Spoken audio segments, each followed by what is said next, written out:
తండ్రి అయిన దేవుని నుండి ప్రభుని యేసుక్రీస్తు నుండి కృపయు సమాధానము మీ అందరికీ కలుగునుగాక.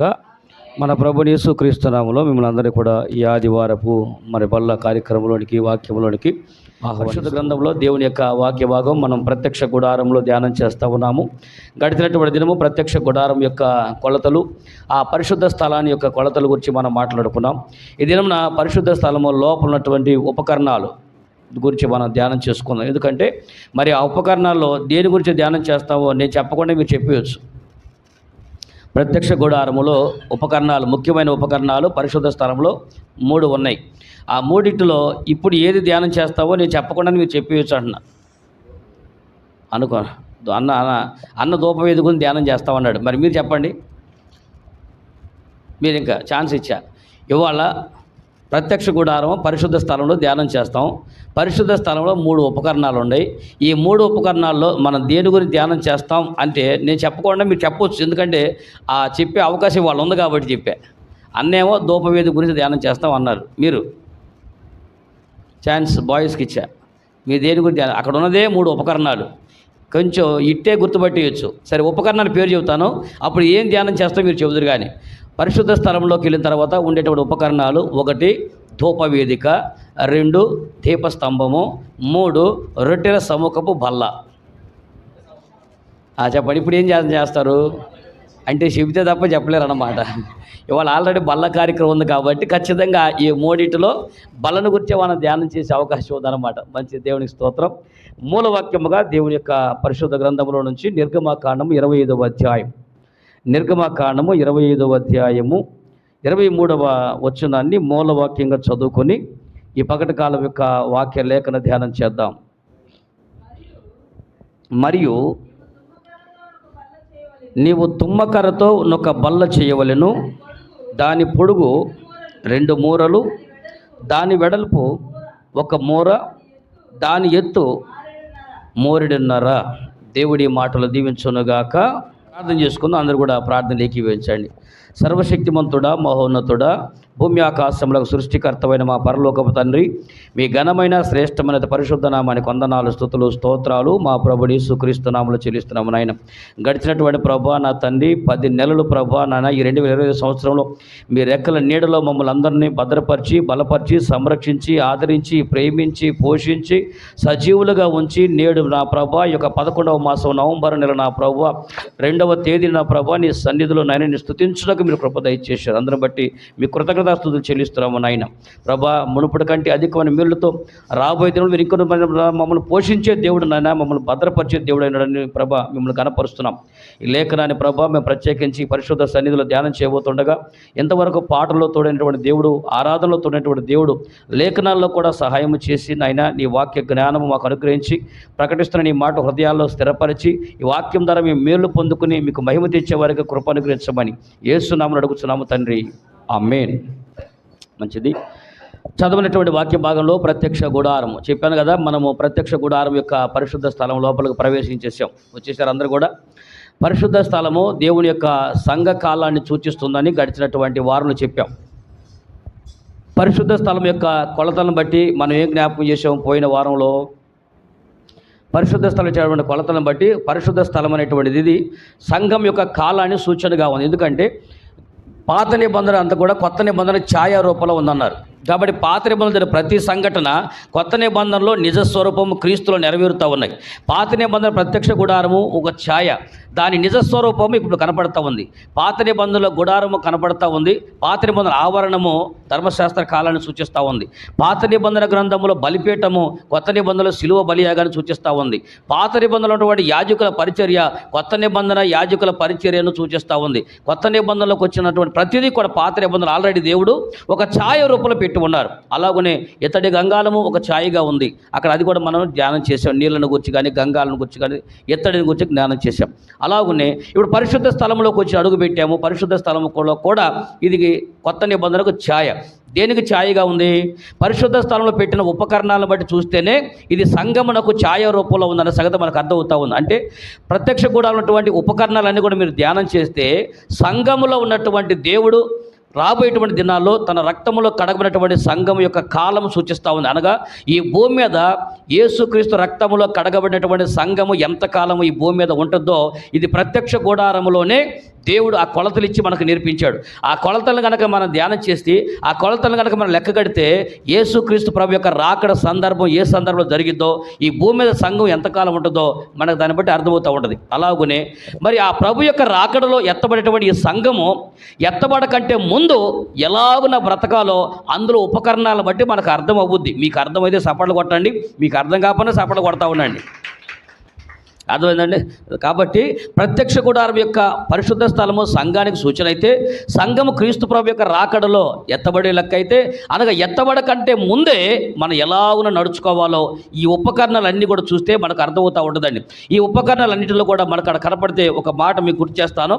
ఆ ప్రత్యక్ష గుడారము లోపల నేను చెప్పాను కదా, ప్రత్యక్ష గుడారం లోపలికి నేను వెళ్ళానంటే మోషే కాలంలో వెళ్ళానని చెప్పటలా. మళ్ళీ మీరు అప్పుడు అనుకున్నారు ఈయన మోషే కాలం చూశాడంటే అని. ప్రత్యక్ష గుడారాన్ని నేను 2017 సంవత్సరంలో మే నెల 20 తారీఖు ప్రాంతాల్లో నేను ఇజ్రాయెల్ దేశానికి వెళ్ళినప్పుడు అక్కడ ప్రత్యక్ష గుడారం యొక్క నమూనా ఇప్పుడు కూడా ఉంది. ఆ దగ్గర లోపలికి వెళ్ళి మనం అవన్నీ కూడా చూసేటువంటి అవకాశం వాళ్ళు కల్పించారు. అలాగనే ఆ ప్రత్యక్ష గుడారంలో ఇప్పుడు మనం కూడా అడుగు పెట్టాము.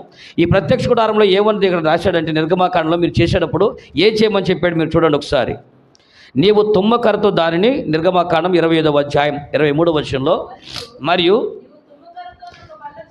నీవు తుమ్మకర్రతో ఒక బల్ల చేయవలెను, దాని పొడుగు 2 మూరలు, దాని వెడల్పు 1 మూర, దాని ఎత్తు 3.5. రైట్. ఇప్పుడు ప్రత్యక్ష గుడారములో లోపలనక పరిశుద్ధ స్థలం లోపల ఇచ్చాడు. ఈ పరిశుద్ధ స్థలములో ముఖ్యమైన ఉపకరణాలు 3 పెట్టమన్నాడు. ఆ ముఖ్యమైన ఉపకరణాలు 3లో ఒకటి సన్నిధి రొట్టెల బల్ల, సముఖపు బల్ల అంటారు, సన్నిధి బల్ల అంటారు. అలాగనే బల్ల అనేటువంటి పరిచర్యను గురించి రాయబడి ఉంది. అక్కడ పెట్టినప్పుడు దానికి ఒక కొలతలు ఇచ్చాడు. అడుగుదాం, మనం బైబిల్ గ్రంథంలో మన పాత నిబంధనలు మన ఈ ప్రత్యక్ష గుడారంలో ఏ కొలతను కూడా విడిచిపెట్టాల, అవునా కాదా? ప్రతి కొలతలు, ఆవరణలో కొలతలని కూడా లెక్కేసుకుంటూ వచ్చాం, బలిపీఠం కొలతలు లెక్కేసుకుంటూ వచ్చాం. అలాగనే మరి ఈ కొలత కూడా లెక్కేద్దామా? లెక్కేసి బల్ల అంటే ఎక్కువ లెక్కదు, కానీ సింపుల్ లెక్క కూడా చేద్దాం. ఎందుకంటే ఒక అవగాహన మనకు ఉంటుంది కాబట్టి.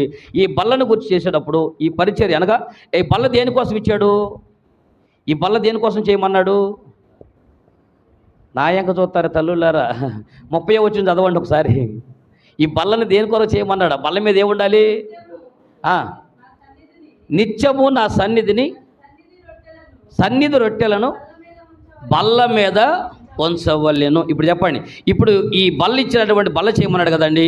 ఈ బల్ల చేయమన్నప్పుడు ఈ బల్ల దేనికోసం చేయమన్నాడు? సముఖపు రొట్టెలు అన్నాడు. అనగా రొట్టెలు పెడతా ఉండరు అన్నాడు. ఏం రొట్టెలు పెడతా? అక్కడ ఏం రొట్టెలు?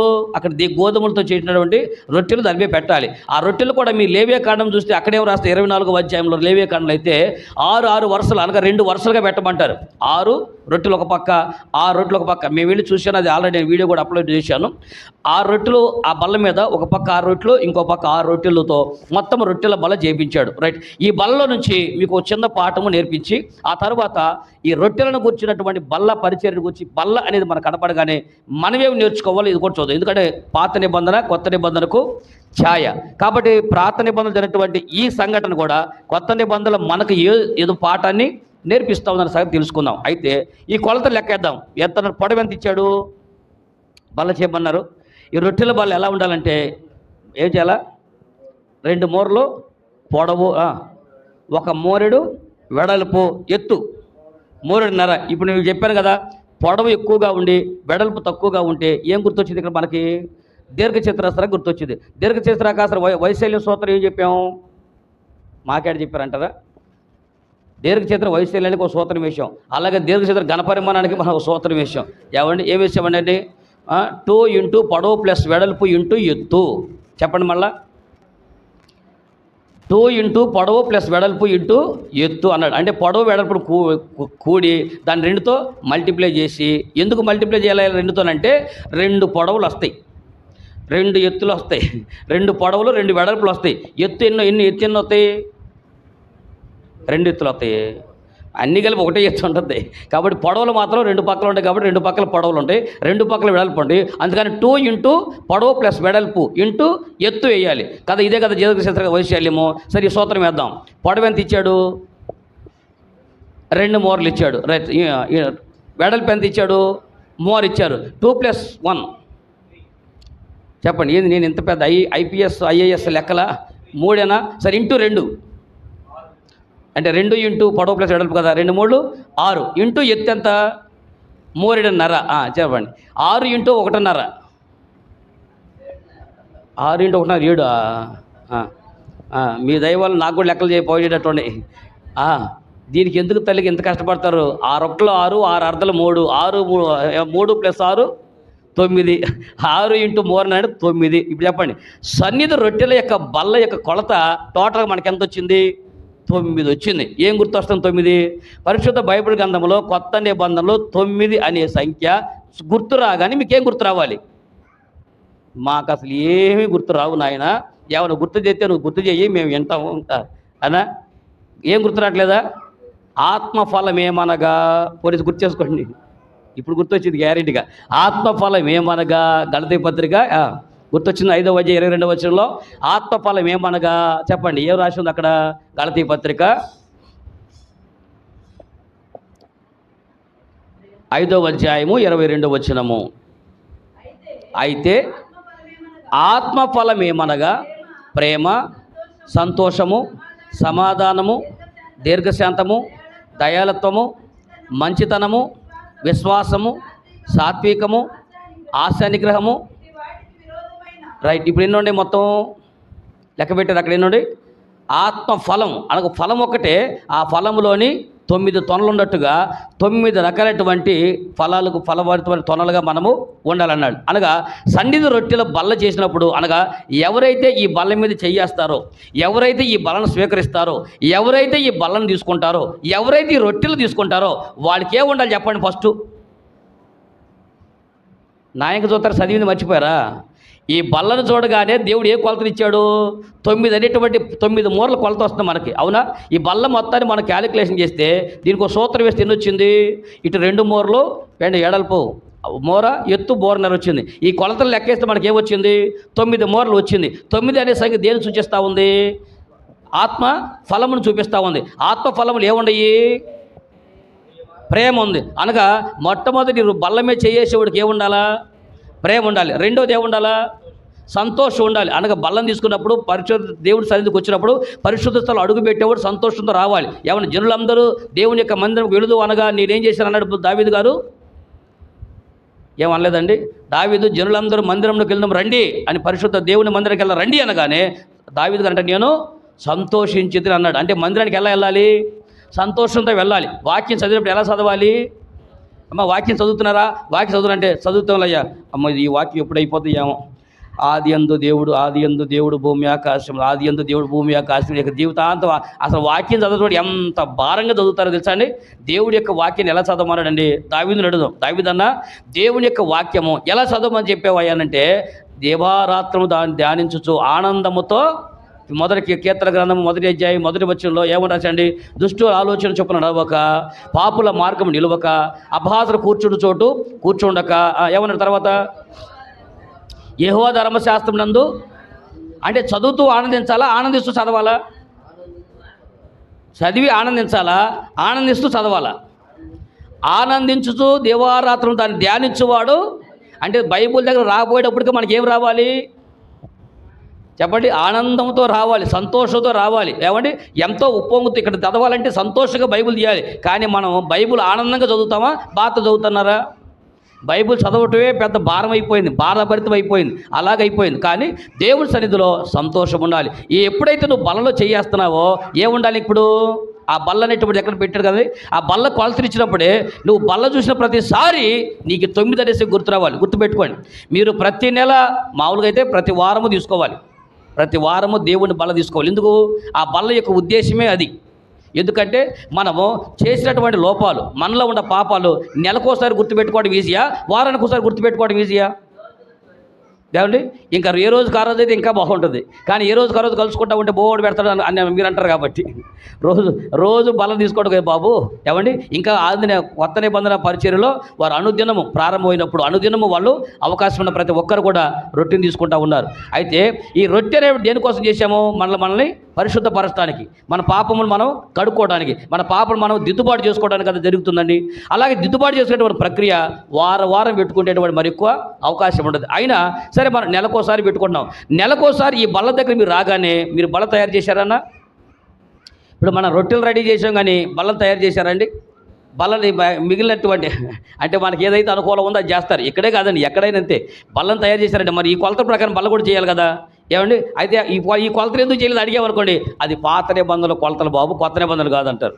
ఏమండి మరి పాత నిబంధనలు చేసినటువంటి చాలా దశంభాగం లేని నిబంధనలు ఇచ్చాడు. మరి ఇప్పుడు ఎందుకు తీసుకుంటున్నారు? అది ఇప్పుడు కావాలి కాబట్టి. ఏమండి అది కావాల్సిందే కాబట్టి. మరి పాత నిబంధనలు ఉన్నటువంటి కానుకలు కానీ ఎలా ఇప్పుడు కానుకలు తీసుకుంటున్నాము, అలాగనే పాత నిబంధనటువంటి బలను కూడా మరి చేయకపోతే ఏమైందని అట్లా. కానీ ఏదో ఒక పాట జరుగుతుంది. 9 అనేటువంటి ఆ సంఖ్య మనకు ధ్యానం చేస్తే 9 మూరలు ఈ బల్ల యొక్క పరిచయం ధ్యానం చేస్తూ ఉంటే మనందరము కూడా దేవుడి సరికి ఎప్పుడైతే వస్తామో ప్రేమ మనకు కలిగి ఉండాలి, సంతోషం కలిగి ఉండాలి. ఈ తర్వాత ఏముంది? సమాధానం ఉండాలి. ఇంకా అందరితో ఏ సంఘంలో అయితే మనం కలిగి ఉన్నామో, ఏ సంఘంలోకి మనం వెళ్తున్నామో, ఏ సంఘంలో బల తీసుకున్నామో ఆ సంఘంలో అందరితో తగాదాలు పెట్టుకుని, అంతేనండి. సమాధానం అంటే అంతేనా అంటున్నా? అంతేనా? బల్ల మీద చెయ్యేసేటప్పుడు నీకేముండాలి? సమాధానం ఉండాలి. అనగా 9 అనే సంఖ్య కళ్ళ ఎదురుగా రాసుకుని మధ్యలో రాసుకుని, ప్రభువా ఇదిగో నీ బల్ల మీద నేను చెయ్యేస్తున్నాను, ఈ బల్లలో నేను పాలు పోసుకున్నాను, నాకు అందరితో సమాధానం ఉందా లేక ఊరందరితో గొడవలు పెట్టుకున్నానా? సంఘములు అందరితో తగాదాలు పెట్టుకుని బల్ల మీద చెయ్యటం అనేది ఎంతవరకు సమంజసమో నేను మీ విజ్ఞతగా వదిలేస్తున్నాను. తర్వాత దీర్ఘశాంతం ఉండాలి. ఎవరి ఎడలా చెప్పండి? మనము బలలో చేసేటువంటి మనము ఈ బల్ల దగ్గర రాగానే ప్రత్యక్ష గుడారంలో ఈ బల్ల దగ్గర రాగానే మనం నేర్పించేటువంటి 9 అనే సంఖ్యలో ఏం కనపడతా ఉంది? ఏం కనపడి చెప్పండి? దీర్ఘశాంతం కనపడతా ఉంది. దీర్ఘశాంతం అంటే ఇదేంటమ్మా? పోనీ శాంతం అంటే ఏంటి చెప్పండి? వెళ్ళి మీ ఆవిడ గారిని అడగండి, ఆమె పేరు శాంతి అంటారా? అదే శాంతం అనేదమ్మా అనగా మన ఎడల ఎవరన్నా ఏదైనా ఒక పొరపాటు చేస్తే, మన ఎడల ఎవరైనా తప్పుగా మాట్లాడితే వారి ఎడల మనం షార్ట్ టెంపర్గా వెంటనే రియాక్ట్ అయిపోవడం కాకుండా ఏం చేయాలి? వారి ఎడల శాంతం చూపించాలి, ప్రశాంతంగా ఉండాలి. అసలు ప్రశాంతమైన జీవితం మనకుందా? భర్త ఏదైనా ఒక మాట అన్నాడు అనుకోండి, పోనీలేండి ఒక మాట అంటే అన్నవులే, నువ్వుగా ఎవరు అంటారు, ఇంకా నువ్వు కాబట్టి నా భర్త కాబట్టి నీకు అధికారం ఉంది కాబట్టి హక్కు ఉంది కాబట్టి నన్ను ఒక మాట అంటావు అని అనేవాళ్ళు ఎంతమంది ఉన్నారు? అసలు భర్త నోట ఒక మాట రాగానే ఏదో కౌంటర్ చేయకపోతే ఆడవాళ్ళకి నిద్ర పట్టేటట్లేదు. ఏదో ఒక కౌంటర్ అంటే ఇమీడియట్గా కౌంటర్ వేసి, లేకపోతే ఆడదంటే అవలనుకున్నారా, సభలనుకున్నారా, తవలనుకున్నారా, మహిళ ధరణ ఏం ఉద్ధరిస్తారంట? అసలు ఒక మాట కూడా పట్టడానికి వీల్లేదు. పోనీ నేను బయట సాగితే మనకు అనవసరం. నేను అంటుంది బయట రూపంలో దేశంలో ఎరగినటువంటి గురించి చెప్పట్లా. యేసులైనటువంటి వారిలో ప్రాథమిక సిద్ధాంతమైన తెల్లవారు లెగిస్తే ప్రతి నెల బల తీసుకున్నాను. నీవు ఒక భర్త ఒక మాట మాట్లాడుతూ ఉంటే ఆ మాటకి ప్రతి మాట ఈకోకుండా నువ్వు మౌనంగా ఉండలేకపోతున్నావు. ఇంక నీలో దీర్ఘశాంతం ఉందా? నువ్వు వచ్చి పరలోకం భాష పెట్టి కూర్చుంది కనుక ఏడకు పోయి ఒక మాటను కూడా సహించలేవు, కాసేపు ఓర్చుకోలేవు. అట్ ద సేమ్ టైం పురుషుడు కూడా అంతే. ఒకవేళ భార్య కనుక తొందరపడేది ఒక మాట అందనుకోండి, ఏమైంది? పళ్ళు రాలు కొట్టమేనక.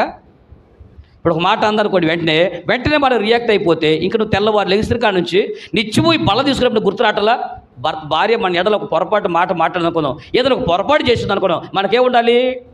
దీర్ఘశాంతం అనేటువంటి పదానికి అర్థం లేకుండా పోతే ఎట్లాగండి? దీర్ఘశాంతం అనేది మనకి ఉండాలి. ఉందా మరి దీర్ఘశాంతము? ఏమంటే దీర్ఘశాంతం ఉందా మనకి? మరేం చేయటానికి? బల్లేం తీసుకోవడానికి? ఏదో హాయిగా వచ్చి దేవుడి సన్నిధిలో ప్రార్థన చేసేసి రొట్టె ఇరిచేసుకుని గబగబ తినేసి భలే ఉంది ప్రభు ఎంత మొక్క పెట్టారు. ఏమంటే ఇంత మొక్క పెడితే ఇంత శాంతం వచ్చి దొరుకుంటారేమో. యేసు ప్రభు యొక్క శరీరంలో మనం తీసుకున్నప్పుడు ఎంతైనా ఇంత ఇదైనా కానీ పెద్ద రోగం వచ్చింది, ఎంత పెద్ద ఇంజెక్షన్ చేస్తారు చెప్పండి?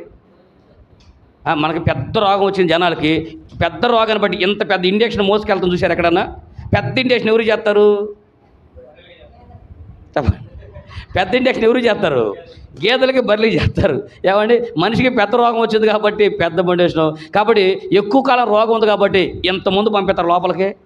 ఏమండి చెప్పండి, ఇంత ముందు వేసినా ఆ రోగం తగ్గించేస్తుంది. ఎంత పెద్ద రోగానికైనా ముందు చిన్నగానే పెట్టి పనిచేస్తుంది. అలాగనే మనం చేసేటువంటి పాపంనకు నీ దేవుడు ప్రతిదిగా ఆయన శరీరం చిందించాడు, ఆయన రక్తాన్ని చిందించాడు, ఆయన శరీరం ఇచ్చాడు. కాబట్టి ఆయన శరీరం ఎంత తీసుకున్నా ఆ శరీరం నీలో అద్భుతంగా కార్యసిద్ధి కలుగజేసేది. మరి అలాంటి దేవుని యొక్క శరీరం తీసుకునేటువంటి మనలో దీర్ఘశాంతం ఎందుకు లేదు?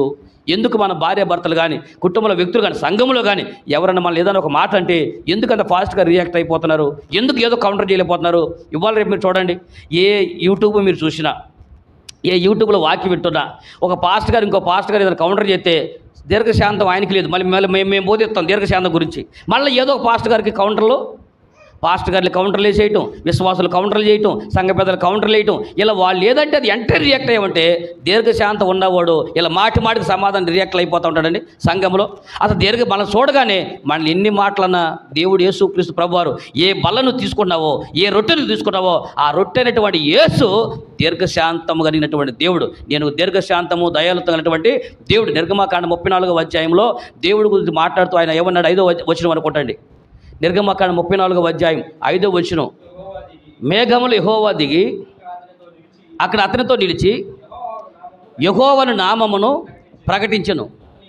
అతని ఎదుట యెహోవా అతను దాటి వెళ్ళుచు యెహోవా కనికరము, దయ, దీర్ఘశాంతము, విస్తారమైన కృపాసత్యములు గల దేవుడైన, చెప్పండి దేవుడికి ఏ లక్షణం ఉందంట? చెప్పండి, కనికరము, దయ, ఏముంది? దీర్ఘశాంతము కలిగిన దేవుడు. ఎవరు? మన దేవుడు. నువ్వు నమ్మిన దేవుడు. నువ్వు రొట్టె తీసుకుంటావు చూసావా, ఏ యేసుప్రభు శరీరం అని నువ్వు తీసుకుంటున్నావో ఆ యేసుప్రభు శరీరం అని ఈ బల్ల దీర్ఘశాంతము కలిగిన దేవుడు అంట. దీర్ఘశాంతం కలిగిన వాడు కాబట్టే 2000 సంవత్సరాల పై చిలుకలు మనకు ఛాన్స్ ఇచ్చాడు. దీర్ఘశాంతం కలిగినాడు కాబట్టే ఇన్ని సంవత్సరాలు అవకాశం ఇచ్చాడు. దీర్ఘశాంతం కలిగినాడు కాబట్టే నువ్వు చచ్చేలోపు ఏదో ఒక రోజు రక్షణ పొందుతావని ఎదురు చూస్తూ ఉన్నాడు. ఆయన దీర్ఘశాంతం లేకపోతే ఈ పాటి మనందరం మాడి మషి అయ్యేవాళ్ళం. అవును కదా? ఏమండి, తుఫాను వచ్చినటువంటిది ఎన్ని తుఫాన్లు అయిపోతే మనం ఏమనుకున్నాం? చూసా, తుఫాను తేలిక పడిపోయిందా? దేవుడు తేలిక చేసాడు కాబట్టి బతికి బయటపడుతున్నాం. వచ్చిన తుఫాన్లన్నీ అదే స్పీడ్తో కనుక ఒడ్డుకొచ్చినాయి అనుకోండి, మొత్తం ప్రపంచం మొత్తం తుడిచిపెట్టుకుపోతుంది. అర్థం కదా? దేవుని దీర్ఘశాంతము ఇంకా కనిపెట్టుకుని చూడగా మన అందరి మీద దీర్ఘశాంతం కనిపిస్తున్నాడు. కాబట్టి ఏ శరీరం ఆయన బల్లల మీద చేయేస్తున్నావో, ఏ శరీరం అని ఆయన రొట్టెను తీసుకుంటున్నావో ఆ శరీరం మన లోపలికి వెళ్ళినప్పుడు మనలో కూడా ఈ దీర్ఘశాంతం రావాలి. తర్వాత ఏముంది అమ్మా? బల్లలో ఉన్నట్టు 9 గుణాల్లో ఆత్మ ఫలములో ఉన్నటువంటి 9 గుణాలు, అనగా ఈ 9 అని ఈ బల్ల దగ్గరికి వచ్చినప్పుడు 9 గుణాలు మనకు కనపడాలనుకున్నాం కదా. ఈ 9 గుణాలు ఇంకోటి ఏముంది?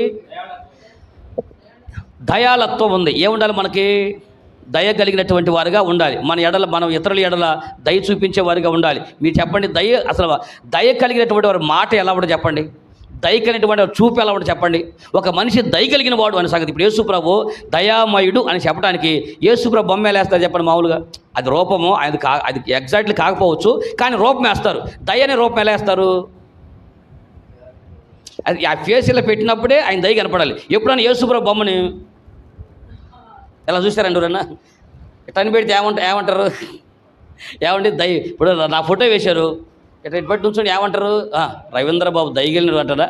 అంటే రూపంలో పెట్టేయచ్చు. నా ఫోటో కనుక మీరు అలా చేస్తే నాకేమన్నది? వాళ్ళు చేసినటువంటి తల చేసి తల వంచేస్తే ఆ చూపులు వేసేటప్పుడు కూడా దయ కలిగినటువంటి చూపుగా ఉండాలి. మనము దయ కలిగినటువంటి వ్యక్తులుగా మనం చూస్తేనే చెప్పగలగాలండి మన ముఖంలో దయ ఉందని, మన ముఖంలో దయా సంకల్పం ఉందని, ఎదుటివాడి ఇలా దయలతో చూపించగలుగుతామని. మన ఇంటికి వచ్చినటువంటి ఇదిగో వాళ్ళ ఇంటికి వెళ్తే నాకు ఏదైనా సహాయం దొరుకుద్ది, ఇదిగో ఈ క్రిస్టియన్స్ అంట, క్రైస్తవులు అంట, దేవుని పిల్లలంట, వాళ్ళ దగ్గరికి వెళ్తే మనకు దయ దొరుకుద్ది, వాళ్ళ దగ్గర దయ చూపిస్తారు అని. అసలు మన దగ్గరికి వస్తే దయ చూపిస్తున్నటువంటిది ఉందండి? దయ్యంలా కనపడుతున్నావా? జనాలకి మనము దయ్యాలాగా కనపడకూడదండి, దయ చూపించేవారు కనపడాలి. పళ్ళ మీద చేసేటప్పుడు మనము పేదల ఎడల దయ చూపించి, ఏమైనా కష్టాల్లో ఉండేవాళ్ళు దయ చూపించి, రోగంలో దయ చూపించి, ఎవడన్నా కష్టం పంచుకునే వాడు కష్టాల పాలైతే, అప్పుల పాలైతే వాళ్ళని పట్టుకొని వీళ్ళకి ఇలాగే జరగాలి అనేటువంటి వాడు నువ్వేం దయగలిగినటువంటి వాడు అండి. దయా సంకల్పం అంటే ఎలా ఉండాలి? వారి ఎడలను దయ చూపించి, అయ్యో ఇంత అప్పులు పాలయ్యారా, ఇంత కష్టాల్లో ఉండారా, ఇది అక్కడ నేను చేయగలిగినటువంటి సహాయం నేను చేస్తాను, నేనేం చేయగలను చేస్తాను, అవసరమైతే నేను ఏమైనా ధనం చేయగలిగితే ధనం ఇవ్వగలుగుతాను. 1,00,000 ఇవ్వవచ్చు, రూపాయలు మనం చేయగలం, 100 రూపాయలు మనం చేయగలం. కాబట్టి కష్టంలో వారికి ఇదిగో మనకు అంత దయ చూపించడం, అలాగే ఒక ముద్ద అన్నం పెట్టగలిగే వాళ్ళకి అన్నం పెట్టగలగటం, ఇలాగ మనము ఇతరులు ఇలా దయ చూపించాలి. బల్ల మీద చేసేటప్పుడు నీకు గుర్తు రావాలి, నా దేవుడు దయగలిగిన దేవుడు, నాలో కూడా ఆ లక్షణాలు వెళ్ళి నేను కూడా ఎదురుగా దయ చూపించాలని రావాలి. తర్వాత ఏముంది, ఇంకా మంచితనం ఉంది. ఇక మంచితనానికి మనం మారు పేరు కదా, రైట్. నేను ఆయన మంచోడు అని ఎంతమంది భార్యలు చెబుతున్నారు? ఏది అనుమానంగా చెబుతున్నారు? వెరీ గుడ్, దేవుడి స్తోత్రం. మా భార్య మంచిది అన్నవాళ్ళు, మా భార్యలో మంచితనం ఉంది అన్నవాళ్ళు ఏందమ్మా చెప్పట్లేదా? మేలకొని కూర్చుంది, సాహసం చేయలేకపోతారన్న. మంచి మా సంఘంలో ఏమంటే మనందరి గురించి మంచితనం కలిగిన వాళ్ళము అనే మాట సంఘంలో వినిపించాలి. ఇంటా బయట సంఘంలో కాదు, చర్చికి వచ్చినప్పుడు మంచివాళ్ళు కాదు. చర్చికి వచ్చినప్పుడు ఎవడైనా మంచిగానే ఉంటారు. ఏమండి, చర్చిలోకి వచ్చినట్టు కూడా తర్వాత మ్యాక్సిమం అందరూ మంచిగానే ఉంటారు. చక్కగా కుర్చీలో కానీ కింద కానీ కూర్చున్నప్పుడు చక్కగా భాష పట్లు వేసుకున్నాం, చక్కగా మౌనంగా పాస్టర్ గారు చెప్పేటప్పుడు అన్నీ తెలిసినట్టుగా అన్నీ విన్నట్టుగా అలా తలుపు పెడుతూ ఉంటారు. ఈ మంచితనం వీళ్ళకి అసలు మామూలుగా అసలు మంచితనానికి ప్యాంటు సొక్కా చీరలు కడితే క్రైస్తవులేమో అన్నట్టు కనపడతారు. మంచితనం కనపాల్సింది ఇక్కడ కాదు, బల్ల యుద్ధ చేసిన మనము బాహ్య ప్రపంచానికి వెళ్తే మన మంచితనం ప్రజలు చూడాలి. యేసుక్రీస్తు ప్రభు మన దేవుడు మంచి దేవుడు. ఆ మంచి దేవుణ్ణి మన శరీరంగా తీసుకున్నాం, బల్లగా స్వీకరించాం. ఇప్పుడు ఆ లక్షణం ఎక్కడ కనపడాలి చెప్పండి? బయటికి వెళ్ళి ఈ అమ్మాయి మంచిది, ఆమె మాటలు మంచివి, ఆమె నడక మంచిది, ఆమె ప్రవర్తన మంచిది అని మన చుట్టుపక్కల ఉన్నటువంటి వాళ్ళు సాక్ష్యం ఇస్తారండి. పోనీ ఇళ్ళ పక్కనటువంటి వాళ్ళకి సాక్ష్యం తీసుకుందాం. మనం ఎక్కడ అవసరంలా, మనం ఏ జనాల మధ్య బ్రతుకుతున్నామో ఆ జనాల మధ్య ఆమె మాటలు మాట్లాడితే కమ్మన మాటలు మాట్లాడిద్దయ్యా, మంచి మాటలు మాట్లాడిద్దయ్యా. అసలు ఆమె మాట ఇంగ్లీష్ అనేది ఏ ఇంగ్లీషు మ్యాటర్ అర్థమైందా? మంచితనం అనేటువంటిది మనలో కనబడదు. అనగా బల్ల తీసుకునే మనకి ఈ 9 అటువంటి గుణాలు ఉన్నటువంటి ఆ ఫలభరితమైన జీవితం మనలో ఉండాలి దేవుడు కోరుకున్నాడు. తర్వాత ఏముంది? మంచితనము. కాబట్టి మనం బల్ల తీసుకునే మనందరూ కూడా ఏముండాలి? మనలో మంచితనం ఉండాలి. రెండోది విశ్వాసం ఉండాలి. అనగా విశ్వాసం ఉండాలి అని దేవుడు ఎందుకు చెప్తున్నాడు? విశ్వాసం లేకపోతే ఎవరైనా దేవుడి దగ్గరికి వస్తారా? విశ్వాసం లేకపోతే ఎవరైనా దేవుడి దగ్గరికి వస్తారంటున్నా. దేవుడి దగ్గరికి వచ్చే విశ్వాసం ఉండే కదా. మళ్ళీ విశ్వాసం అంటే ఏంది అంటే దేవుడి యొక్క బల్ల పరిచర్యలో మనం కొనసాగుతున్నప్పుడు, సంఘంలో కొనసాగుతున్నప్పుడు విశ్వాసం తొలగిపోయే అవకాశాలు ఎక్కువగా ఉంటాయి. వచ్చే కష్టాలకి, వచ్చే బాధలకి, వచ్చే ఇబ్బందులకి, అవమానాలకి, వీటన్నిటికీ విశ్వాసం తొలగిపోతాం. కాబట్టి అవి ఏమి వచ్చినా నువ్వు విశ్వాసంలో నుంచి తొలగిపోకూడదు. నాకు దేవుడు కార్యం చేస్తాడు అని నమ్ముతున్నాం, చేయకపోతే దేవుడు మన కార్యం చేస్తాను చూస్తున్నాము. ఒకరు ఏమంటే నాకు ఇక దేవుడి కార్యం చేయాలి అని అన్నారు, వచ్చారు, కార్యం చేయలేదు, ఏం చేస్తారు? విశ్వాసం ఏమైంది? అయ్యా నాకు కనుక దేవుడు పిల్లలెత్తి దేవుడు నమ్ముకుంటాను అంటారు. పిల్లలు అయిపోతే ఇప్పుడు పిల్లలు అయిపోతే దేవుడు కదా అంటున్నా, ఇస్తేనే దేవుడు పిల్లల. కాబట్టి విశ్వాసం అనేటువంటి వాటి విషయంలో మనకు నిలకడ ఉండదు. అందుకని విశ్వాసం అనేది సంఘం బల్ల తీసుకున్న ప్రతిసారి ఆ యేసు యొక్క దేవుని యొక్క శరీరంలో మన ప్రతిసారి విశ్వాసం అందు మనం స్థిరులు అవ్వాలి, విశ్వాసం అందు బలవంతులు అవ్వాలి. అందుకని పౌలు గారు అంటాడు, ఒకసారి కొరింథీ పత్రిక రాసినప్పుడు, మొదటి కొరింథీ పత్రిక 16వ అధ్యాయం అనుకుంటా 13వ వచనంలో ఏముందో చెప్పండి ఒకసారి. అపోస్తలుడైన పౌలు కొరింథీలకు రాసినటువంటి మొదటి పత్రిక 16వ అధ్యాయం 13వ వచనం ఏమి చెప్పాడు చెప్పండి? మెలకుగా ఉండుడి, విశ్వాసమందు నిలకడగా ఉండుడి, పౌరుషం గలవారై ఉండుడి, బలవంతులై. ఒకసారి చూడండి, రెండో మాట ఏం చెప్పాడు చెప్పండి అక్కడ? మొదటిది మెలకువ కలిగి ఉండండి అన్నాడు. రెండోది విశ్వాసమందు నిలకడగా ఉండుడి అన్నాడు. ఇప్పుడు మీరు చెప్పండి, ఏముండదు విశ్వాసంలో? నిలకడ ఎప్పుడు పోతుంది చెప్పండి? అన్నీ మనకు పరిస్థితులు అన్నీ కూడా ప్రతికూలంగా మారిపోయినప్పుడు, అన్నీ మన వ్యతిరేకం జరుగుతున్నప్పుడు అప్పుడు విశ్వాసం నిలబడటం. అందుకని సంఘంలో కానీ కొన్ని విషయాలు ఏమండి, మీకు సంఘంలోకి వచ్చిన తర్వాత కొన్ని దేవుడి దగ్గరికి ప్రార్థనకి వెళ్తావు, నువ్వు జరిగినా జరగకపోయినా మీరు విశ్వాసం నుంచి మాత్రము. ఎందుకంటే ఒక మాట చెబుతూ వినండి, యేసు ప్రభువులో విశ్వాసం ఉంచవలసింది పరలోక రాజ్యం కొరకు మాత్రమే. మెల్లిగా హల్లెలూయా అన్నారు, హల్లెలూయా మెల్లిగా అన్నారు. మరి ఈ భూమి మీద ఎవడెత్తాడు బాబు అంటారా? విశ్వాసం అనేటువంటిది ప్రాథమిక సిద్ధాంతం ఏంటంటే, ప్రాథమిక సూత్రం ఏంటంటే, పునాది ఏంటంటే ఈ విశ్వాసం నిన్ను నిత్య జీవం తీసుకుని వెళ్ళటానికి యేసునందు విశ్వాసం ఉంచవలసింది పరలోక రాజ్యం చేరడం కొరకే విశ్వాసం ఉంచాలి. మరి మిగిలిన విషయాలయ్యా, మిగిలిన విషయాల్లో దొరికినా పర్వాలేదు, విశ్వాసం ఉంచాలి. రోగం తగ్గాలి, తగ్గితే స్తోత్రం, తగ్గకపోతే 2 స్తోత్రాలు. ఏమండి, విశ్వాసం ఉంచాలి. డబ్బులు అప్పులో ఉన్న తీర్చాయని, తీరిస్తే ఒక స్తోత్రం, తీర్చకపోతే 2 స్తోత్రాలు. అయ్యా ఇల్లు నాకు సొంత ఇల్లు అని విశ్వాసం ఉంచాలి, ఇస్తే స్తోత్రం, ఇకపోతే. మీకు అర్థమైందా? కాబట్టి మీకు దీనికి ఒక సూత్రం చెప్పమంటారండి. మీకు విశ్వాస విషయంలో నిలకడగా ఉండేటువంటి సూత్రం గుర్తుంది చెప్పమంటారా? చెప్పడండి. రైట్, మీరు చూడండి ఒకసారి దానియేలు గ్రంథం 3వ అధ్యాయం 17వ వచనంలో ఈ విశ్వాస విషయంలో ఎలాగ ఉండాలో వాళ్ళు చూపిస్తూ ఉంటారు. చూడండి ఏం రాసిందో. దానియేలు గ్రంథము 3వ అధ్యాయం 17వ వచనం. మేము సేవిస్తున్న దేవుడు మండుచున్న వేడిమి గల ఈ అగ్ని గుండములో నుండి మమ్మల్ని తప్పించి రక్షించుటకు సమర్థుడు, మరియు నీ వశమున పడకుండా ఆయన మమ్మల్ని రక్షించును. ఒకవేళ ఆయన రక్షించకపోయినా నీ దేవతలను మేము పూజించమని నీవు నిలబెట్టించిన ఈ బంగారు ప్రతిమకు మేము నమస్కరింపవలమని తెలుసుకోనము. ఇటు చూడండి ఒకసారి. ఇప్పుడు కూడా ఎవరిని బబులోని యొక్క ఆ ప్రాంతంలో ఏం చెప్పించారు? బంగారు ప్రతిమ నిలబెట్టించి వాళ్ళు దేవతా దేవులు అందరూ మీరందరూ కూడా అబ్బాయి బబులోన్లో ఉన్నటువంటి మీరందరూ కూడా మీరెవరు మీ దేవుడిని ఆరాధన చేయటం లేదు, ఎవరు మీ దేవుడిని మొక్కటం లేదు, మేము పెట్టేటప్పుడు ఈ ప్రతిమనే మొక్కాలని ఆ రోజు రాజు శాసనం చేయించి పెట్టాడు. అయితే ఒకవేళ ఈ మేము పెట్టినటువంటి బంగారు ప్రతిమ కనుక మొక్కకపోతే శిక్ష ఏంటి? ఎత్తి అగ్నిగుండంలో పడవేస్తామని చెప్పేసి పెట్టారు. అప్పుడు షడ్రకు, మేషకు, అబేద్నగోటువంటి యోధా యువకులు నిలబడ్డారు. అప్పుడు నిలబడి ఏమని చెప్పారు? ఏవయ్యా మేము పెట్టారు ఈ ప్రతిమ మొక్కుతావా మొక్కవా అని చెప్పి అడిగారు. రాజ్యం ఎవరిది చెప్పండి గట్టిగా, రాజ్యం ఎవరిది? ఏమండి? నెబుకద్నెజరు రాజ్యము, బబులోను సామ్రాజ్యం. జనాలు ఎవరు? వాళ్ళోళ్ళే. సైన్యం ఎవరిది? వాళ్ళదే. దేశం వాళ్ళది, ప్రజలు వాళ్ళు, సైన్యం వాళ్ళు, రాజు వాళ్ళు, వాళ్ళందరి మధ్యలో బొడ్డోళ్ళు నుంచున్నారు. ఎవరు? బలము లేనటువంటి వారు, అధికారం లేనివారు, అండబలం, కండబలం, గుండె బలం, ధనబలం, రాజకీయ బలం లేని వాళ్ళు కేవలం 3 వ్యక్తులు నిలబడ్డారు. వాళ్ళకి ఎలాంటి బలగాలు లేవు, వాళ్ళకి ఏమి చేత కాదు. అయినా నిలబడి వాళ్ళు అన్నారు, మేము పెట్టినది ప్రతిభకు నువ్వు మొక్కరా అని అన్నారు. మేము మొక్కమని అన్నారు. ఎత్తి అగ్నిగుండంలో పడేస్తామన్నారు. నీ దిక్కుండా చోటు చెప్పుకొని పోయి అన్నారు. నీ ఇష్టం వచ్చింది చేసుకోండి అన్నారు. అప్పుడు ఏమని తెలుసా? అంతకుముందన్న రాజుగారిని గౌరవించి మాట్లాడుంటారు. ఏమండి? మహారాజశ్రీ శ్రీ శ్రీ శ్రీ శ్రీ శ్రీ నెబుకద్నెజరు రాజుగారికి అని ఉంటారు. కానీ ఇప్పుడు ఏమని తెలుసా? రాజా, మండుచున్న ఈ వేడిమగల అగ్నిగుండం నుంచి మా దేవుడు మమ్మల్ని కాపాడి రక్షణ సమర్థుడు. మా దేవుడు కాపాడకపోయినా చావనన్న చేస్తామే తప్ప నువ్వు పెట్టే బొమ్మకు మాత్రం మొక్కవన్నారు. దేవుడి స్తోత్రం కలుగునుగాక.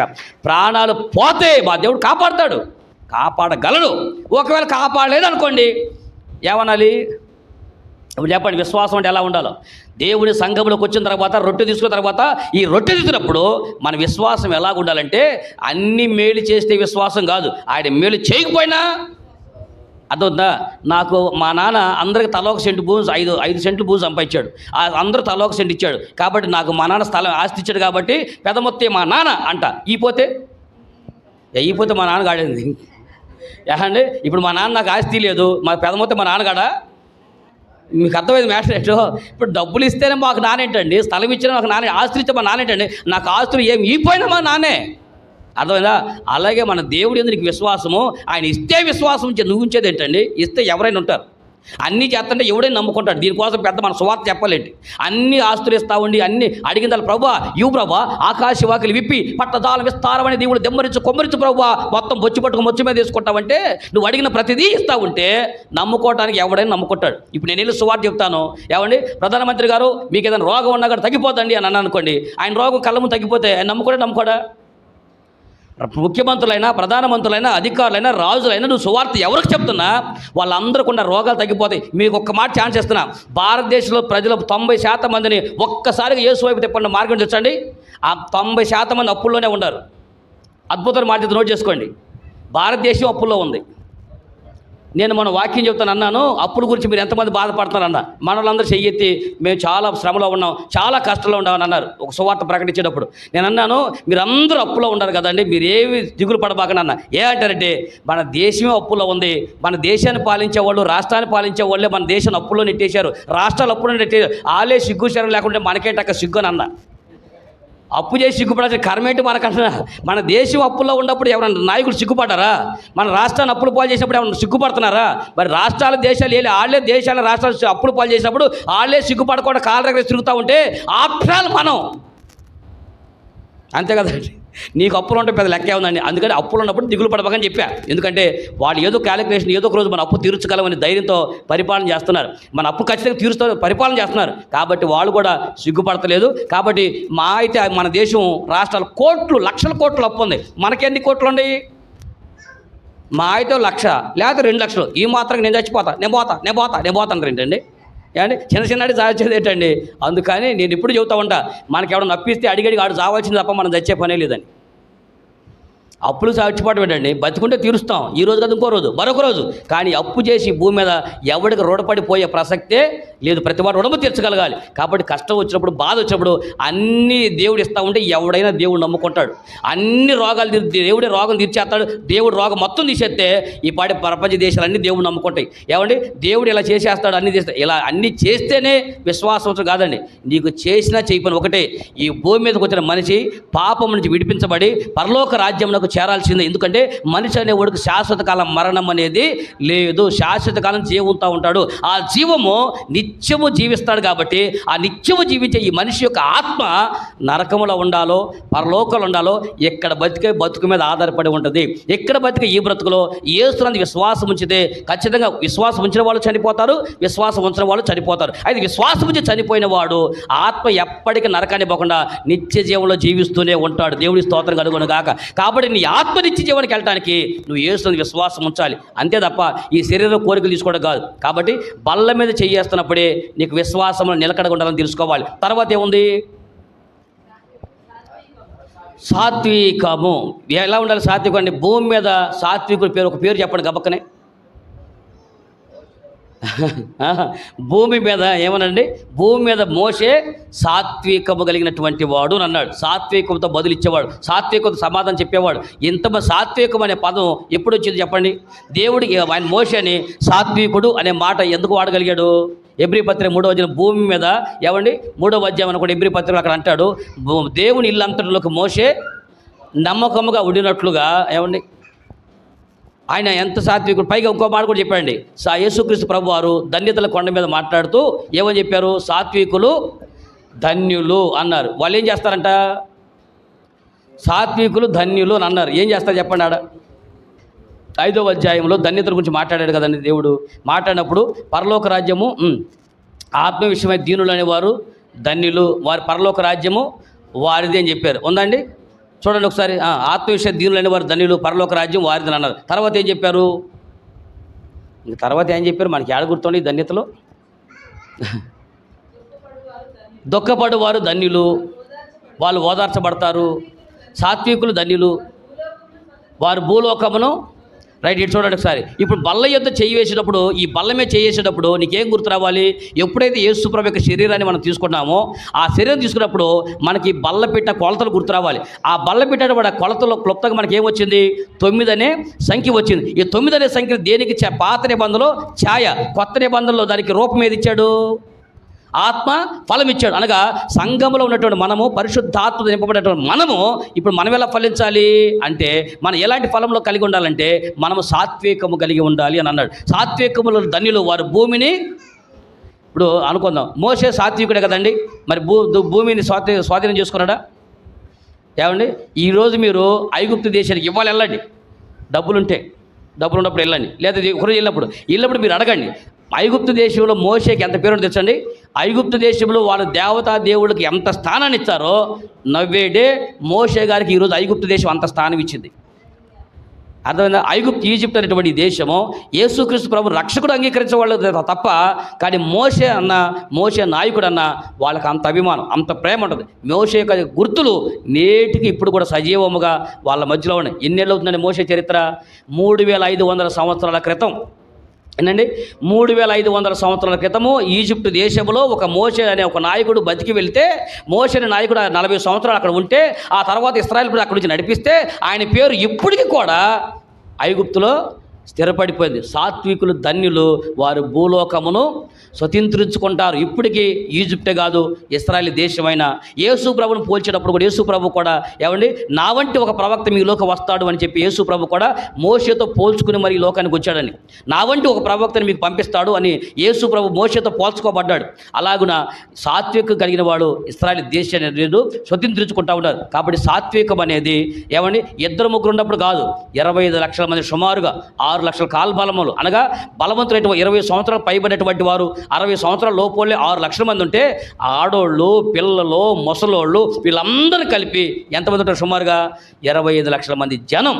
ఏమండి, అంతమందిని ఒక్కడు 40 సంవత్సరాలు నడిపించాలంటే ఎంత సాత్వికం ఉండాలి మీరు చెప్పండి. ఇంట్లో 2 పిల్లలకి జడలు వేయాలంటే కుక్కని పేరు మామూలుగా పుట్టుకలు పొడిచి వదిలి పెడతారు. ఏమండి, 2 పిల్లలు జడ అమ్మో అమ్మో అమ్మో ఇసుకెత్తుంది అనుకోండి. ఏది 2 పిల్లలు, 2 పిల్లలకి జడ వేయడానికి ఇసుకెత్తున్నారు, 2 పిల్లలు సాకటానికి ఇసుకెస్తున్నారు, 2 పిల్లలు పైకి ఇప్పుడు జడలేడండి పక్క పాపడలేగా పిల్లలకి, పాపడ దూవటానికి కూడా ఇసుకెత్తున్నారు. 2 పిల్లలతో నేను చచ్చిపోతున్నాను. ఏది 2 పిల్లలకి, 2 పిల్లలు చచ్చిపోతున్నా. అందుకనే మన ప్రభుత్వం వారు 2 లేక ఒకరో లేక 2 చెప్పింది. అందుకనేమో మనం చచ్చిపోతున్నానేమో. 2 పిల్లలు సాకలేకపోతున్నాం, 2 పిల్లలు కంట్రోల్లో పెట్టలేకపోతున్నాం, 2 పిల్లలు పోషించలేకపోతున్నాం.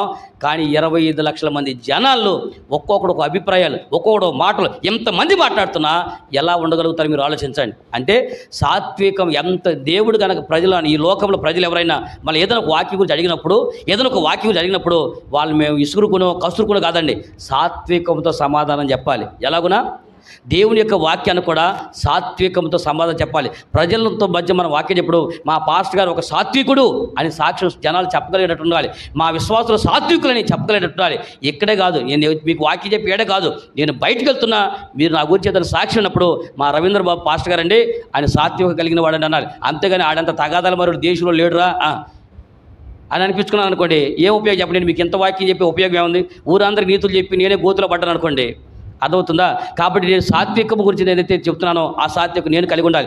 యేసు ప్రభు యొక్క శరీరాన్ని నేను తింటున్నానో, యేసు ప్రభు యొక్క బలం మీద ఏం చేసానో, కాబట్టి మొదట సాత్వికము నేను కలిగి ఉండాలి. అదే బలం మీద చేసిన మీరు కూడా ఏం కలిగి ఉండాలి? సాత్వికముతో మనము కలిగి ఉండాలి. కాబట్టి ఈ బల్ల యొక్క కొలతలను చూస్తే మనకు ఏం గుర్తొస్తుందంటే, 9 యొక్క ఫలభరితమైనటువంటి 9 యొక్క తొనలు ఒకే ఫలం ఉన్నటువంటి 9 గుణాలు గుర్తొస్తా ఉన్నాయి. ఇప్పుడు ఎన్ని చేసాము? ఇప్పుడు ఎన్ని గుణాలు చెప్పాను చెప్పండి? 1 మొదటిది ప్రేమ, 2 సంతోషము, 3 సమాధానము, 4 దీర్ఘశాంతము, 5 దయాలత్వము, 6 మంచితనము, 7 విశ్వాసము, ఇంకా 8 సాత్వికము, 9 చివరిగా ఆగదండి 7వది ఆశ నిగ్రహము. చెప్పండి, ఇవన్నీ కూడా ఈ 9 ఎక్కడికి వెళ్ళినప్పుడు గుర్తు రావాలి మనకి? చెప్పండి, ఈ 9 ఎక్కడికి గుర్తు రావాలి? ప్రత్యక్ష గుడారములో ఈ బల్ల యొక్క కొలతలు పెట్టినప్పుడు దేవుడు పలానా ఈ కొలతలు ఇచ్చి పెట్టడం ఎందుకు చెప్పండి? మామూలుగా ఏదో ఒక బల్ల పెట్టి, మోసే ఒక బల్ల ఏదో ఒక టేబుల్ బల్ల పీట ఆడబెట్టి ఆ పీఠమే పెట్టు అని చెప్పేయచ్చండి. కానీ అలా కాకుండా దీనికి కొలతలు ఇచ్చాడు అంటే దేవుడు వరకు ఇచ్చుంటాడా? అనగా ప్రత్యక్ష గుడారంలో పని చేస్తానంటే రాబోయే దానికి ఏదో ఒక ఛాయా రూపంలో జరగబోతుంది. ఏం జరగబోతా ఉంది? రాబోయేటువంటి దినంలో కృపావరాలు ఎన్ని చెప్పండి? అయిపోయింది. కొత్త నిబంధనలో దేవుడు కృపావరాలు ఇచ్చాడు కదా, కృపావరాలు ఎన్ని? అది కూడా ఈసారి లెక్క పెట్టి వచ్చే వారాన్ని ఛాలెంజ్ చేశాను. కానీ ఏమండి, ఇప్పుడు ఈ ఫలాలు అవటం ఎంత పడేది, ఇప్పుడు మీకు కృపావరాలు ఎలా గుర్తొచ్చింది? కానీ వచ్చే వారానికి మీరు కృపావరాలు ఎన్ని బైబిల్లో ఎన్ని ఉన్నాయో మీరు నేర్చుకుని సరేనా? సరే, మీరు ఎంత కష్టపడలేరు కాబట్టి మీకు తేలిక చేస్తాను పజిల్ని, సరేనా? హింట్ ఇవ్వాలి కదండి, హింట్ ఇస్తా. రోమాపత్రికలో అధ్యాయం చెప్పనులే, రోమాపత్రికలో దేవుడు అడగరండి. 2వది కొరింథీ పత్రికలో దేవుడు, మొదటి కొరింథీ పత్రికే, మరి 2వ కొరింథీ పత్రిక కష్టపడదు, మొదటి కొరింథీ పత్రికలో దేవుడు అడగరండి. 3వది ఏం చెప్తాను? ఎఫెసీ పత్రిక. ఎన్ని చెప్పాను మీకు? 3 హింట్ ఇచ్చా. 1 రోమాపత్రిక, 2 మొదటి కొరింథీ పత్రిక, 3 ఎఫెసీ పత్రిక. ఈ 3 పత్రికలు మీరు వెళ్ళి చదువుకొని వచ్చే ఆదివారం సమయానికి కానీ లేదా వచ్చే బల సమయానికి కానీ మీరు కృపావరాలు ఎన్ని ఉన్నాయో లెక్క కట్టి దాకా తీసుకురండి, సరేనా? ఇప్పటి వరకు మాత్రము ఆత్మఫలాలు ఎన్ని ఉన్నాయి? 9 ఉన్నాయి. 9 అనే సంఖ్య ఎక్కడ ఉంది మనకి బైబిల్ పరిశుద్ధ స్థలంలో?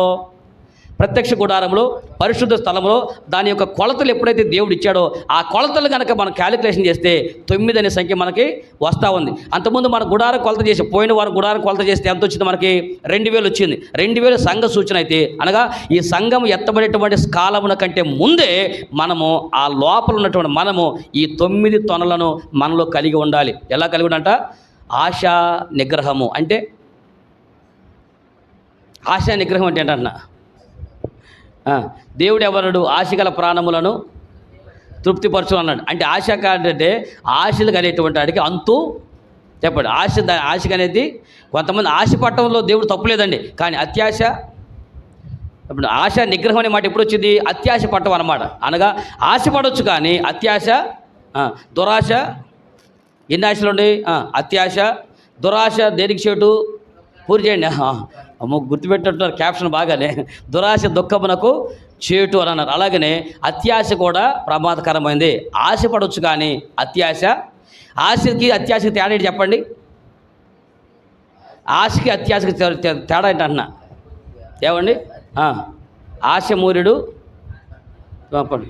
ఇదన్నా గుర్తొచ్చింది తొందరగా. ఆశమూర్యుడు అంట కాదు, ఆస్తి మూర్యుడు. ఆశ ఎన్ని సిద్ధాంత సూత్రం బలి ఉంటుంది కదండి. ఆస్తుందేమో ఎంత, ఆశలేమో బాగా. అంటే ఆశ పడవచ్చు. ఇప్పుడు నేను ఆశ పడకూడదు. నేను కొన్ని సంవత్సరాల్లో భారతదేశానికి ప్రధానమంత్రి అవుదామని ఆశగా ఉందండి. మీరు ఏమంటారు చెప్పండి? ఏమంటారు? అయ్యా మనోవాంఛ ఫలసిద్ధులొస్తాయి అంటారా? చెప్పండి, దాన్ని ఏమంటారు చెప్పండి? ఏమండి? మీరు అనొచ్చు, అదేంటయ్యా ప్రధానమంత్రి అవడంలో తప్పే ఉంది, నువ్వు అడగడం తప్పే ఉంది అనొచ్చు.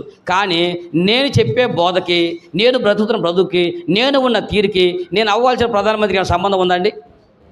అర్థమైందా? కాబట్టి నాకు అలాంటిది అంటే అర్థమైందా? అంటే మనం ఉన్న స్థితి, మన ఎంపిక చేయని పిలుపు, ఇవన్నీ మనకు ఏరుకుంటాయి. అది మనకు దృష్టి లేదు. దానికి అయినటువంటి వాళ్ళు ఉన్నారు, దానికి యోగ్యులైనటువంటి వారు దేవుడు ఏర్పాటు చేస్తాడు. వాళ్ళ విషయంలో మనం ప్రార్థన చేసేవాళ్ళు ఎంతవరకే మన ఉద్దేశం తప్ప, అదే మనం అవ్వాలనుకుంటే ఏమండి? అదేంటయ్యా? కాబట్టి ఆశ ఎలాగ ఉండాలంటే నీ స్తోమతకి చెప్పండి తగినట్టుగా, నీ స్థితికి తగినట్టుగా, నీ గతికి తగినట్టుగా మన ఆశలు ఉండాలి. మితిమీరినటువంటి ఆశ ప్రమాదానికి గురి చేస్తూ ఉంటాడు. అలాగనే పరిస్థితుల మధ్య, ఎందుకంటే మన దేవుడు శ్రీమంతుడైన దేవుడే, కానీ లోకంలో ఇప్పుడు ఒక మాట చెబుతానండి, దేవుడు అందరూ ఒకే దేశంలో పుట్టిస్తారా? వేరు దేశాల్లో పుట్టించారు, అవునా? వేరు దేశాలు, అమెరికాలో కొంతమందిని, అలాగే ఇండియాలో కొంతమందిని, అలాగే వేరే దేశాలు, చైనాలో కొంతమంది పుట్టించారు. అలాగనే అందరూ టౌన్లో పుట్టల, కొంతమంది పల్లెటూరులో పుట్టారు. ఎట్ ద సేమ్ అందరూ పల్లెటూరులోనూ పుట్టల, కొంతమంది అడవిలో పుట్టారు, కొంతమంది అడవిలో ఉన్నటువంటి వారి గర్భాన్ని పుట్టారు, మరికొంతమంది కొండ ప్రాంతంలో వారి గర్భాన్ని పుట్టారు, మరికొంతమంది సముద్ర తీర వారి కడుపును పుట్టారు. అంటే అర్థం ఏంటి చెప్పండి మీరు? దేవుడు ఆయా ప్రాంతాల్లో, ఆయా వాతావరణాల్లో దేవుడు ఏ ప్రాంతంలో మనం పుట్టించినా, ఏ ప్రాంతంలో మనం పంపించినా ఆ ప్రాంతము తగినట్టుగా మన ఆశ ఉండాలి తప్ప. అర్థమైంది మీకండి? అర్థమవుతుందా? అత్యాశలు అనేది ప్రమాదకరమైనది. కాబట్టి మన దేవుడు ఆశ తీరుస్తాడు. ఎప్పుడు తీరుస్తాడు? మన కోరికగా ఎలా ఉండాలి? కోరిక మితిమీరినటువంటి కోరికలాగా, ఏమండి, జనాలు ముంచే కోరికలాగా ఉండకూడదు. మన ఆశపడిన ఆశ మనకు ప్రయోజనకరంగా ఉండాలి. అంతకంటే ఎక్కువగా మన ఆశ ఇతరులకు ప్రయోజనకరంగా ఉండాలి. దేవుడి స్తోత్రం కలుగును గాక. నువ్వు పడేటువంటి ఆశ ఏదైతే ఉందో అది నీకు అంటే ఇతరులకు కూడా, నీ సమాజానికి, నీ సంఘానికి, నీ కుటుంబానికి, నీ పరిస్థితులకి, నీ దేశానికి మనకు తగినట్టుగా వాళ్ళకు మేలుకరంగా ఉండేట్టుగా ఆశ ఉండాలి తప్ప. అందుకని ఆశ విషయంలో విశ్వాసం మరి ముఖ్యంగా నేను అంటే లోకం కాదు, లోకంలో ఏదైనా ఆశపడుతుంది, వాళ్ళ ఇష్టం అది. లోకంలో దేవుని నమ్మనటువంటి వాడు ఏదైనా ఆశపడవచ్చు, వాళ్ళు ఏదైనా ఆశపడవచ్చు, దానికోసం వాళ్ళు ప్రయత్నం చేసుకోవచ్చు. కానీ క్రైస్తవుడిగా ఏమన్నాడు? బల్ల మీద చేసినప్పుడు నీ ఆశ ఎలా ఉండాలి? నిగ్రహముగా ఉండాలి. నీ ఆర్థిక పరిస్థితి ఎలా ఉంది చూసుకోండి, మీ కుటుంబ పరిస్థితులు ఎలా ఉండి చూసుకోండి, మనం ఉన్న స్థితి ఎలా ఉందో చూసుకోండి. వాటిని బట్టి మీ ఆశలు, మీ కుటుంబాల ఆశలు ఉండాలి తప్ప మితిమీరినటువంటి ఆశలు కనుక పోతే అది ప్రమాదకరం. కానీ బల్ల మీద చేసి ఏ ఒక్కడు కూడా ఎలా ఉండాలండి? ఆశ నిగ్రహంగా ఉండాలి. కాబట్టి దేవుని సంఘంలో ఆయన ఇచ్చినట్టు సంఘము అనే ఈ పరిశుద్ధ స్థలంలోకి ఎప్పుడైతే అడుగు పెడతామో, ప్రత్యక్ష కూడాలన్నటువంటి ఈ పరిశుద్ధ స్థలంలో మనకు నేర్పేటువంటి అద్భుతమైన పాఠం ఏంటంటే, ఇక్కడికి అడుగు పెట్టగానే బల్లకు కొలతలు ఇచ్చాడు. మొట్టమొదట ఈ బల్ల గురించి చేయబడినప్పుడు దీన్ని దేంతో చేయమన్నాడు చెప్పండి? ఈ బల్ల దేంతో చేయాలండి? తుమ్మకర్రతో చేయాలి. ఇంకా తుమ్మకర్ర చేసి ఏ పొడిగించాలి? తుమ్మకర్ర బంగారం. మీకు దాని గురించి కూడా చెప్పాను. ఏమండి? ఈ తుమ్మకర్ర బంగారం ఏం గుర్తు వస్తూ ఉంది? బంగారము లోహాలన్నింటిలోకి టాప్లో ఉంటుంది. ఏమండి? తుమ్మకర్ర చెట్లన్నిటికంటే హీనంగా ఉంటుంది. అదండి. అర్థమైంది మీకు? బంగారము లోహాల్లో టాప్లో ఉంటుంది కాబట్టి దేవుని యొక్క దైవత్వముతో కూడినటువంటి బంగారము, అలాగే మానవత్వానికి సాదృశ్యంగా ఉన్నటువంటి తుమ్మకర్ర, ఈ రెండు కలిపి మన యేసు ప్రభులోనే ఉన్నాయి. మన దేవుడు పరిశుద్ధుడు, అందరికంటే ఉన్నతమైన వాడు, అన్ని నామముల కంటే పై నామము కలిగినటువంటి యేసు అనే నామము బంగారం లాంటి ఆయన ఏ రకంగా మారిపోయాడు ఇప్పుడు నీ కోసం నా కోసం? లోకంలో అత్యంత హీనంగా చూడబడుతున్నటువంటి మనుషుడిగా, మానవుడిగా, తుమ్మకర్రగా చేయబడ్డాడు. కాబట్టి ఈ బల్ల దైవత్వానికి, క్రీస్తు యొక్క మానవత్వానికి పోలికగా ఉంది. కాబట్టి మనం కూడా ఈ బల్లనిచ్చినటువంటి ఆ కొలతలోను, కాబట్టి దైవత్వం మానవత్వం యేసుక్రీస్తు ప్రభు సూచించినటువంటి ఈ బల్ల చేసే మనములో కూడా ప్రతి దినము, ఇప్పుడు ఈ దినం మరలా మనం బల్ల చేయబోతున్నాం. ఇప్పుడు ఈ బల్లలో చేయబోయేటప్పుడు మనం ఏం నేర్చుకున్నాము? ప్రభువా, ఈ కొలతలు ఉన్నటువంటి సంఖ్య 9 అనే సంఖ్య వచ్చింది. కాబట్టి 9 అనే సంఖ్య మాకేమి నేర్పిస్తూ ఉంది? ఆత్మ ఫలాలు నేర్పిస్తూ ఉంది. కాబట్టి నేను ఆత్మీయ జీవితంలో, ఆత్మలో నేను ఫలము కలిగి ఉన్నానా? నా ఆత్మలో ఇలాంటి ఫలం నేను కలిగి ఉన్నానా? పరిశుద్ధాత్మ ద్వారా నేను ఈ ఫలాన్ని కలిగి ఉన్నానా అని మనం పరిశోధించుకొని పరీక్షించుకొని ఇప్పుడు బల్ల మీద మనందరూ కూడా చేయి వేద్దాం. పరీక్షించుకోండి. ఈ 9ని గురించి మనందరూ కూడా ధ్యానం చేసి ప్రార్థనా పూర్వకంగా బల్లలోకి ప్రవేశిద్దాము. దేవుడి మాటలను దీవించునుగాక. అందరూ